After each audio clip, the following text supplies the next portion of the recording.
مارغان دې راشي زموږ لپو کې دې ځالې وکړي غر مو نختر نه لري کلی مو چنار نه لري. سلامونه ملګرو، موږ دلته راغلي وو اتیانو ته د مدثر جهان د کتاب مخکتنه وه. دا د قام سترګې را سره ناست دي. داسې وینئ د دې ملګري د کور ودان دي چې دې موږ ته په ورته چاته کې اشاره باندې ور دی. دا موږ ورته چې موږ ورته د لارې پورې ویسه هاخوا بیا ځو. نو د قام سترګو تاسو څله راغلي وی دلته؟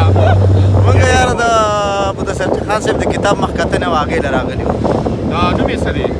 قربان په دواړو سترګو. نو ځکه وله قربان په دواړو سترګو راغلی یم ډېر وله راغلی یم او ډېرې په مینه وله راغلی یم. دغې ملګرو ته زموږ خواست دی لکه مونږ ځکه په دې کې روان یو که نه چې د دوی سره کسرمچور لاړې وه دې خو یې نه را پرېښودل. هغه مونږ هلته په یوه حوزګي کې ورته ولی دی. دا بخمیر دی نه ګران بخمیر زمونږ دا ملګری دی. دا اوس د اتیانو بازار دی. دا د نوم رسېدو که نه دا تاسو زه ښیم ښه دغه ځای ته چې مخکې ورشئ د توت پړام رسۍ دلته ډېرې مشهورې دي خو هغه د دې ځایي نه لرې دي. نو هغې ته به په دغه ځای کې تاویږي بیا به لونخوړ ته ځې که نه چې دغه شعرونه هم ډېر زړه پورې دي او دغه موږ ته یادېږي اکثر چې موږ ته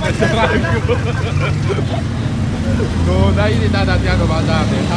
دا ملګري د سوات نه راغلی دی. دلته مرکلې وایو دلته. دا نور مسافر ملګري دی یو بل ورته د خیر سره بیا چې مسافر کېږي موږ پرې خوشحاله یو چې دی دلته په وطن کې نه وي ځکه چې دی هلته خوشحاله وي که نه ملګري خوشحاله یو نو موږ په هغه خوشحاله یو. فضل الرحمن دغه کې نه خیرې مې ورته کوي. فضل الرحمن ته مې کو چېرته ګوري که نه خیرې مې ورته کولی تللی دی. موږ هم در روان یو مخه پټ. دا یې ملګرو دا د لونخوړ لاره ده. ښه که تاسو چېرته هم راتللی نو بس بیا په دې لاره باندې راتللی شئ. بس دغه د اتیانو یو وړوکی شانته کې بازار دی. د دې رکشې والو ملګري دي بیا په کور ولاړ دي. او دا د قام سترګې دي. ټیک شوله دلته کال هم دا دې راغلي دي هر 2 منټه پس دلته کال راځي. دی ډېر مصروفه دی. بیا هم شعرونه که نه وایو هیلې لارې وسېدلې موږ شوات کړو. یعنې قربان په دواړو سترګو له سره راغلی دی چې اوس هر چا ته قربان په زوره خبرې کوه په زوره دی مصروفه دی. نه پوهېږم په جاز کې ناست یم هوا ده.